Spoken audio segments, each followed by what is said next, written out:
Welcome back to Money Talks. I'm Matthew Moore in Istanbul. Now, it's been a fiercely contested battle among United States airlines to be the first to schedule flights to Havana, Cuba's capital. Well, now 8 carriers have received tentative approval. The US Transportation Department awarded the routes to serve markets with substantial Cuban-American populations. Among the winners was American Airlines, which will operate 5 direct flights to Havana.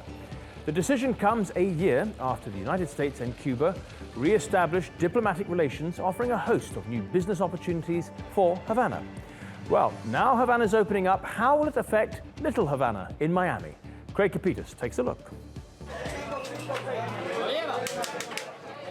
Listen to the sound of Domino Park, where the world comes to see elderly Cuban exiles sing, banter, and slap tiles on the concrete tables. This is the place where modern Miami was born. The date, April 17, 1961, the day of the ill-fated Bay of Pigs invasion, a botched military operation that forever rooted the anti-Castro Cuban diaspora in South Florida, specifically right here in Little Havana. Across the street from this memorial is Los Pinarenos Fruteria. For 50 years, Cubans have come here to sip exotic Caribbean juices and savor the Hernandez family's powerful coffee. But nowadays, the majority of visitors who come to count the number of kernels in the Elvis popcorn jar aren't Cuban. This is where we all came. Little Havana, Southwest 12th Avenue, and further east. As the Cubans started, settling in and getting jobs and making more money, they started migrating out of Little Havana. So Little Havana went through a kind of a downturn, which, took a long time for it to come back. In Miami, 70% of the city is Hispanic, but only half of them are Cuban. That's because America's Hispanics are moving away from their traditional neighborhoods and dispersing across the country. What's happening in Little Havana, therefore, is a testament to a trend seen across America. Little Havana really, like what it's meant for the Cubans when they came in their first waves, and the Freedom Tower and so forth, was a place that was ripe or green enough. I think the word is green enough to allow them to exist, and then as they grow, become a part of the city. And what that means is that people use Little Havana as a launch pad.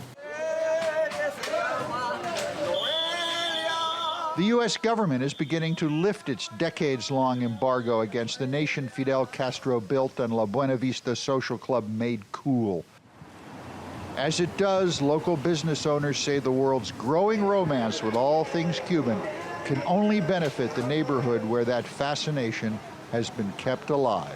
When I started out here, there were no tourist buses. And I have a friend at a bank that said, you know what, when I was bored, I would count the tourist buses. And I counted from 5 a day to now over 40 a day. So they are watching these trends.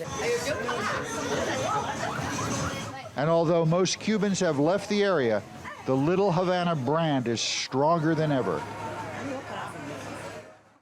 Well, Craig is back in Paris for us. Craig, it looks like a fascinating place. I've never been there, but it's full of characters and character. Do you think now that Cuba is opening up, Little Havana will still attract business and visitors? Oh, absolutely. Miami is Havana's Wall Street. The reason for that is when Castro overthrew Batista, all of the businesses in Cuba, in Havana, immediately moved to Miami, and that included all the businesses from Latin America and Central America. Havana was the place where all the deals were done. So they all went to Miami, and all the Latin Americans went along with them. So the funnel to doing business in Havana or Cuba is Miami, and that's going to continue for a long time to come. And what about all the people from all over the world who want to go there? Do you think they're going to start using the US airlines to get to Havana? I suspect if they have air miles with them on the code-sharing deals, airlines like Air France, British Air, Air Canada, for decades and decades have been flying tourists to Cuba. The Americans are coming in real late in the game now, Matthew, and Miami will likely be the only city that really continues to benefit from this, and maybe Orlando, Florida. The tourist traffic down there, as you know, is seasonal, and I wonder just how many Cuban Americans are going to be going back with the frequency to sustain those air routes between the 10 or so cities for any length of time. You know, Craig, it's a bit of a strange question to ask you, but a lot of people from all over the world have expressed a little bit of concern that maybe as more and more Americans start to visit Cuba, Cuba will not retain its unique character. What do you think about that?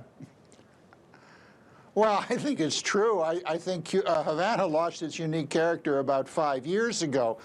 There's not enough infrastructure down there, first of all, to sustain all of the incoming people who are interested. It's still a fascinating place. Great rum, the best cigars in the world. But for food, the Cuban food is still better in Miami. Versailles is the place to go. How interesting. Miami. But of course, all those old vintage American cars, you have to go to Cuba to see those. Okay, Craig, lovely to speak to you as ever. That's true.